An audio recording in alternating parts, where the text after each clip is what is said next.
kayong lahat sa daigdig ng kababalaghan. Sabay-sabay nating tuklasin ang mundo ng kahiwagaan.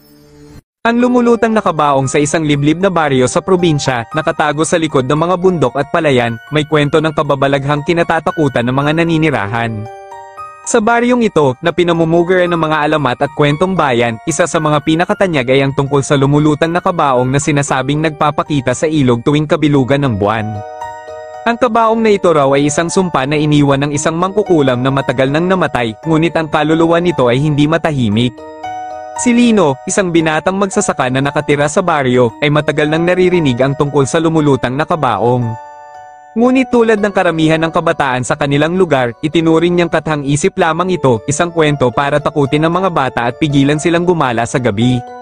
Samantalang ang kanyang kaibigan na si Kiko, na kilala sa kanilang baryo bilang isang mapangahas at hindi takot sa anumang bagay, ay madalas pang gawing katatawanan ang nasabing alamat. Huwag kang magpapadala sa mga ganyang kwento, Lino, sabi ni Kiko habang sila'y naglalakad sa gitna ng palayan isang hapon. Kung may lumulutang ng kabaong, matagal na sana tayong kinuha niyan. Tingnan mo, buhay pa rin tayo hanggang ngayon. Ngunit sa baryo, hindi lahat ay nag-aalinlangan. Ang matatanda, lalo na si Aling Rosa, ang tagapagkwento ng alamat, ay naniniwala na ang lumulutang na kabaong ay tunay na umiiral. Ayon kay Aling Rosa, ang mangkukulam na sinasabing nagmamay-ari ng kabaong ay itinulak sa ilog ng mga galit na taga-baryo maraming taon na ang nakalilipas. Ang bangkay nito, kahit hindi inilibing ng maayos, ay bumabalik tuwing kabilugan ng buwan upang manakot at magbigay ng babala. Ang kaluluwa ng mangkukulam ay hindi mapapanatag hanggat walang nagdarasal para sa kanya, laging sabi ni Aling Rosa. Ngunit sa kabila ng babala, hindi ito pinaniniwalaan ng karamihan, kabilang na sina Lino at Kiko. Isang araw ng Sabado, matapos maghapong magtrabaho sa palayan, nagkayayaan ng magkaibigan na pumunta sa bayan upang bumili ng alak at makipag-inuman sa iba pang mga kaibigan. Nagkakasiyahan sila hanggang sa dumilim na ang langit. Binalot ng malamig na simoy ng hangin ng baryo nang biglang naisipan ni Lino na umuwi. Maaga pa ako bukas sa palayan, paalam niya kay Kiko. Ngunit si Kiko, nalasing na at mas matapang sa gabi, ay sinabing sasabay siya kay Lino. Dumaan sila sa lumang tulay na kilala bilang lugar kung saan madalas makita ang kabaong. Ang tulay na iyon ay matagal nang hindi ginagalaw. Gawa ito sa kahoy na malapit ng mabuwal sa kalumaan. Sa ilalim nito ay ang ilog na binabalot ng kasaysayan ng takot at kababalaghan. Nang makarating sila sa gitna ng tulay, tumigil si Kiko at tumingin sa ibaba. Ano, Lino, tingnan natin kung totoo ngang may kabaong dito. Hamon ni Kiko habang nakangiti, napangiti si Lino ngunit naramdaman niya ang kakaibang kilabot. Tama na, Kiko, uwi na tayo, sagot ni Lino habang hinihila si Kiko upang umalis na sa lugar. Ngunit bago pa sila makagalaw, isang malamig na simoy ng hangin ang dumaan, dahilan para tumigil sila sa kanilang paglalakad. Sa gitna ng katahimikan, narinig nila ang tila tunog ng tubig na gumagalaw. Dahan-dahan nilang itinoon ang kanilang mga mata sa ilog.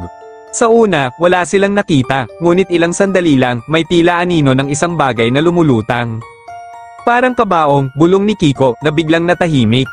Lumapit sila sa gilid ng tulay upang makita ng mas malinaw ang lumulutang na bagay. At doon nila nakita, isang kabaong, kulay itim, na may mga ukit na tila sinaunang disenyo, ang unti-unting umaangat mula sa tubig. Natulala si Lino, hindi niya maialis ang kanyang mga mata sa kabaong. Sa kanyang paningin, tila umaandar ito patungo sa kanilang direksyon. Si Kiko naman, na palaging matapang, ay biglang hindi makapagsalita. Ang kabaong ay lumutang papalapit at huminto sa tapat mismo ng tulay. Biglang bumukas ang takip nito, wala itong laman, ngunit mula sa loob ay may sumingaw na malamig na hangin na tila may dalang bulong. Tulungan niyo ako, anang isang mahina at pabulong na tinig. Natakot si Lino at hinila si Kiko, ngunit hindi makagalaw ang kanyang kaibigan. Kiko, tara na, sigaw ni Lino, ngunit nanatiling nakatayo si Kiko, nakatitig sa kabaong na tila ba nakikipag-usap sa kanya sa isip. Walang nagawa si Lino kundi buhatin si Kiko papalayo mula sa tulay. Pagdating nila sa baryo, dali-dali silang pumunta kay Aling Rosa. Kinuwento nila ang kanilang nakita, at ang matanda, sa halip na mag-ulat, ay tumango. Sinabi ko na sa inyo, ang kaluluwa ng mangkukulam ay hindi pa rin mapanatag. Hinahanap niya ang Magda Razzle para sa kanyang kapatawaran, paliwanag ni Aling Rosa habang hawak ang rosaryo. Pero bakit kami, wala naman kaming ginawa, tanong ni Kiko na tila hindi pa rin makapaniwala sa nangyari. Hindi mahalaga kung kayo ang may kasalanan o hindi, sagot ni Aling Rosa. Ang mahalaga ay may gumawa ng paraan para mahanap ang kanyang kapayapaan. Kinabukasan, nag-organisa ang mga matatanda ng baryo ng isang dasal sa tabi ng ilog.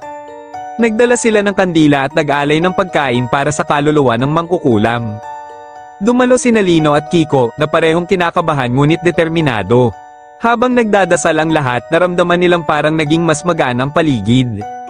Pagkalipas ng ilang oras, bumalik ang katahimikan sa baryo. Sa mga sumunod na araw, wala nang nagbalita tungkol sa lumulutang na kabaong. Ang ilog ay nanatiling payapat at ang tulay, bagamat luma na, ay naging tahimik na daanan ng mga tao, ngunit sa kabila ng lahat, nananatili pa rin ang kwento ng lumulutang na kabaong bilang bahagi ng urban folklore ng baryo. Ang kwento ay ipinasalin-salin sa mga susunod na henerasyon bilang paalala na ang kasaysayan, gaano man ito katagal, ay laging nag-iiwan ng bakas sa kasalukuyan, at dito na natatapos ang kwento. Maraming salamat mga kaibigan.